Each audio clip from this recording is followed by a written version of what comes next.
Maintenant que tu as compris comment ça fonctionne et l'importance du breulage et des encoches pour fabriquer un abri de survie, on va se poser une seule et unique question.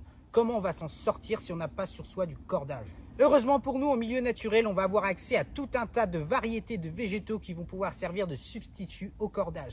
Je pense notamment aux ronces, aux lierres, à tout ce qui va être racines, aux noisetiers, à tout un tas de végétaux. On va voir ensemble quelques exemples. On va faire une préparation avec de la ronce. Alors ce qu'on va chercher, ça va être une ronce comme ça qui est assez épaisse. On va éviter toutes les petites comme ça qui vont être trop fragiles. On va venir couper ça au couteau. À prendre le plus de longueur possible. Attention aux doigts parce que ça pique. Voilà. Tu te doutes bien qu'en l'état, notre ronce, elle n'est pas utilisable. On va devoir la travailler. Tout d'abord, on va la dégrossir. Donc, on va enlever tout ce qui va être petites feuilles comme ça. Une fois bien dégrossi, on va venir retirer les épines. Donc, pour ça, on va utiliser la tranche du couteau. Surtout pas le coupant, sinon tu vas abîmer les fibres. Juste comme ça. Voilà.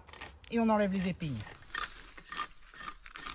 Quand c'est bien fait, tu vas pouvoir ensuite manipuler la ronce à main nue. Tu vois, j'ai aucun problème, il n'y a rien qui me coupe, il n'y a plus aucune épine. On va passer à la prochaine phase, on va casser les fibres. Pour ça, tu vas avoir besoin d'un petit bâton et tu vas venir tapoter comme ça sur la ronce. Tu vois, je tapote vraiment, je casse la fibre, je n'éclate pas la ronce.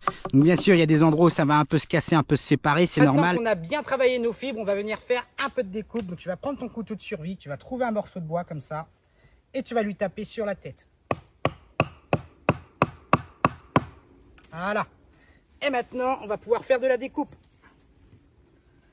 Je place directement le morceau de ronce dans mon couteau et je viens tirer comme ça pour séparer tout doucement. Voilà. On essaye de faire des morceaux propres. Tu vois, je sépare proprement. On fait les morceaux les plus entiers possibles.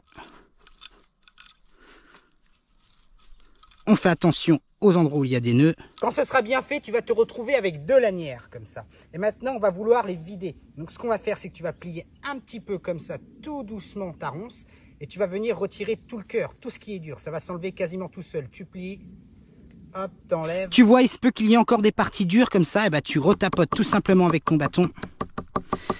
Et ça va permettre de tout casser à l'intérieur. Et que tu vas pouvoir venir plus facilement avec ton couteau. Et tu grattes.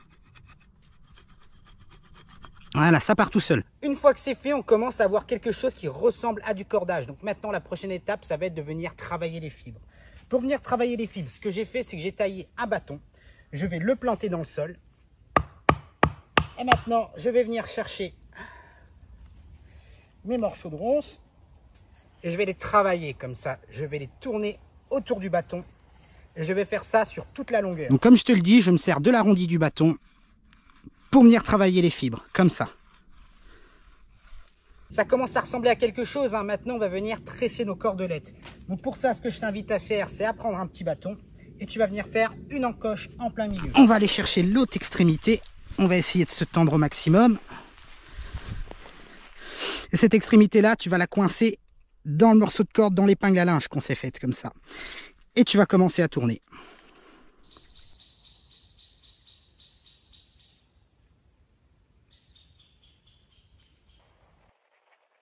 Maintenant, on va pouvoir passer au tressage de notre corde. Alors, ce que je t'invite à faire, c'est à faire exactement la même fente dans le bâton que tu viens d'utiliser.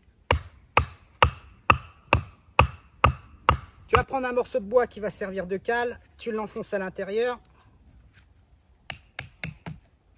Et maintenant, on va prendre les deux extrémités et on va venir les installer dans la cale. De manière à ce que ce soit bien bloqué. Et on va passer au tressage. Donc tu te rappelles, dessus, dessous, dessus, dessous, dessus, dessous.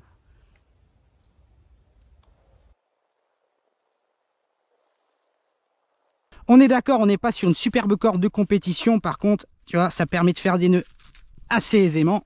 Là, pareil, si je veux faire un cabestan, tu vois, je viens croiser, je reviens, je rentre à l'intérieur. Voilà.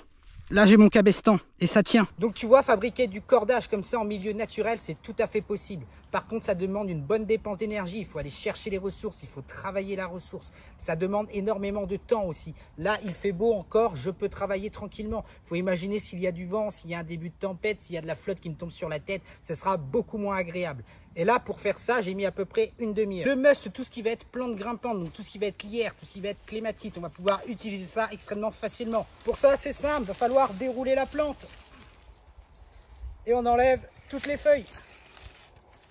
Hop, j'ai un morceau ici.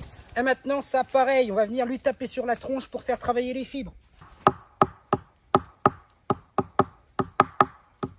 Et après, bon, on refait la même chose, pas de traitement de faveur, dessus, dessous, dessus, dessous, dessus, dessous. Donc là, on se retrouve avec de la petite cordelette qui fait parfaitement le travail pour faire un nœud. Hop. Il y a bien sûr beaucoup d'autres espèces végétales qui vont te permettre de faire du cordage de survie comme celui-ci. Donc ça va dépendre du biotope, du pays dans lequel tu le trouves. Enfin, si tu as quelque chose à retenir de tout ce que je viens de te montrer, c'est que le cordage dans ton sac à dos sur toi, c'est vraiment essentiel. Ça prend pas beaucoup de place, c'est pas très lourd, sous la forme de bracelet, sous la forme de dragon. Tu peux mettre ça en boule au fond de ton sac comme tu veux, mais on porte toujours du cordage.